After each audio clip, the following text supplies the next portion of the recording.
So Pokemon Legends Arceus has been out since last month, and I finally played the game, beat it, and beat the post game. And I feel comfortable talking about it and really going into, is this really a great game or is it a lackluster experience? I got Brilliant Diamond and I didn't finish playing it because I didn't care. It wasn't catching my attention. It was kind of boring and it was kind of lackluster to me, and I just didn't really feel any desire to keep playing. Wasted $60, but it is what it is. I'm gonna beat it one day though. So in general, I gotta say I really had a fantastic time playing this game. It was immediately apparent to me that I was gonna like this way more than Brilliant Diamond as soon as I started playing it. You know, just having the sense of freedom that you had was a big thing for me. As you know, that was one of my complaints about all of the previous games in the franchise. But even still, there's still those little limitations in the game that are kind of restrictive. But you know, once you get to the open areas and you leave the village, that's kind of a minute problem. Right off the bat though, I have to talk about the elephant in the room because it's a pretty big elephant and it's not something I can skip around, and that's the visuals, the graphical style, the frame rate, blah blah blah. Now as far as frame rate goes, you know, throughout the game I really didn't have a problem with the frame rate. I didn't notice dips like that, you know what I mean? Like it was all good for me. When the game first opens up and you first show up on this island or on the beach, I don't know if it's an island, but you first show up on the beach, the visuals for me were jarring. You know, when the first little teaser came out, you're like, oh, that's kind of crazy. I hope it looks better. And you kind of hope when you get the game that it was gonna, I don't know, just have this sense of polish to it that you weren't expecting from seeing it the first time. That polish was not there, my friends. It was alarmingly bad. I was like, whoa, this looks horrible. Bruh, what's going on? The textures on his shirt are wild. Like, it looked so bad. It looked horrible. And I'm not just trying to doodle on the game. I'm just gonna keep it 100. It just looked horrible. So I don't want to beat it down for its visuals, because there were times when, you know, when the stars aligned, you know, some things looked good.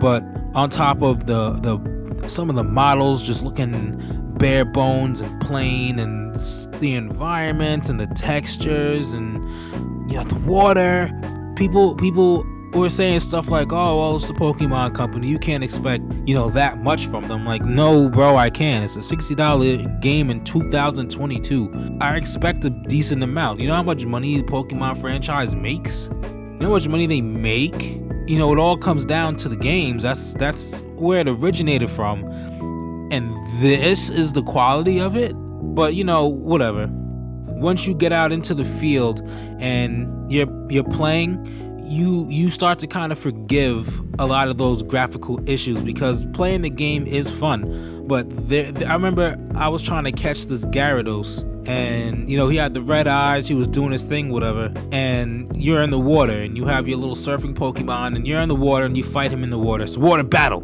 Oh my god, bro, it looked so bad.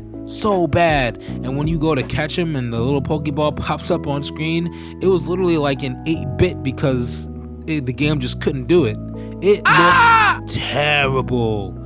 And I don't use the word terrible lightly. Like, it looked horrendous. It was completely pulled me out of the experience.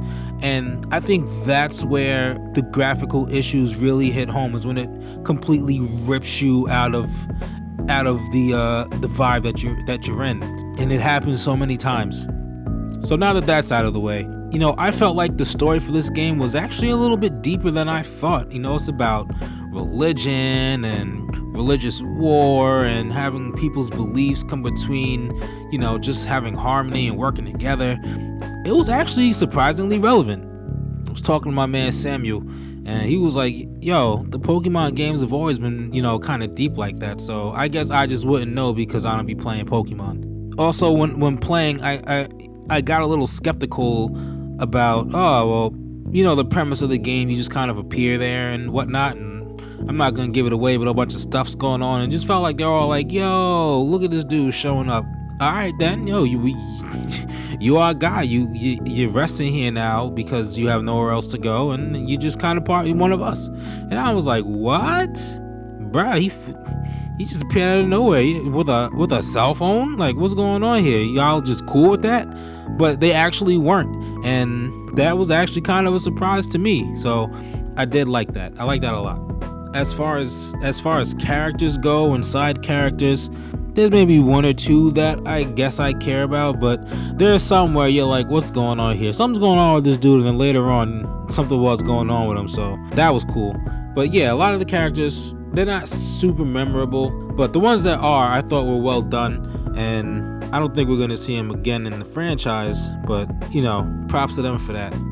As far as the main mechanics of the game, it's, you know, you're in a village, you get your tasks, you talk to people, and then you go out and it's about researching and catching Pokemon and, you know, doing A, B, C, and D. And that's really where the game shines, because when you go out into the world and it's all about catching Pokemon and trying not to get destroyed by them and catching them and battling them, that is definitely where the game shines. It's better than it's ever been, than any other Pokemon game that I've played.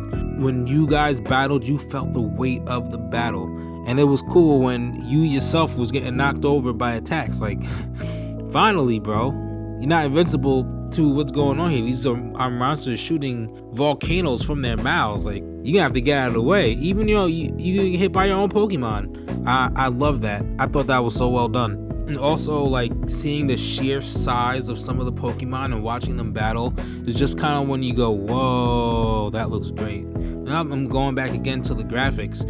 You know, stuff like that really stood out, you know, visually. It was pretty awesome, I'm not gonna lie. It was great to see. I also really enjoy being able to craft Pokeballs on the go. You can craft them, you can buy them. It made the whole, I felt like in the other games, it was just kind of like you go and you buy like 15, 20 Pokeballs at a time and you call it a day. And that kind of got a little bit lame, but you know, whatever. The whole act of catching Pokemon, like, it's not even about battling, it can be about just catching them. That's fun. I think for a game like this, the only criticism I could really throw at what it was trying to accomplish is the whole researching Pokemon to complete the Pokedex. I feel like if it let you interact with Pokemon a little bit more with different things, you know, maybe made that system a little bit deeper, they could have made those tasks a little deeper, and it would have been more than catch them a few times, hide and catch them a few times, catch them without them seeing you a few times, and battle them a few times, and then their Pokédex entry is complete. You know, I feel like if it was a little bit deeper, it would have been pretty cool. Now, I said before in another video that I was a little worried that it would just kind of all be outside and there'd be no like indoor places to explore and other towns and stuff like that, and I was correct. There were not. In the areas, there are like little villages, yes, and you can go inside some of the houses. There's not much going on, which doesn't deviate much from the other Pokemon games, but that's still part that was a little underdeveloped for me. And I get that using the terrain and stuff like that to catch Pokemon was kind of the focus of the game. The focus wasn't, you know, exploring towns or doing this or that. It was catching the Pokemon was the goal, and observing them. It was all about the Pokemon, which is a really nice change of pace because it's not all about people you don't care about. So I get that. Still, it would have been nice to have like those type of areas and have it be a little bit more detailed. Even stuff like the cave systems, if they were able to have cave systems that were done a little bit better, a little more involved, a little more in depth, I feel like that would have helped the world a little bit more. However, what we got was still fine, and I really did enjoy exploring the different levels and the different parts of the different areas that you got to explore. I still think it's a really solid game. I think this is definitely where the Pokemon games need to go, and I highly recommend it. If you get it, let me know what you think in the comments. I'd love to hear from you. I'd love to see screenshots and see what you guys are up to. Definitely follow me on Twitter at 105plays, and thank y'all for watching. I'm gonna catch you on the next one, alright? Peace.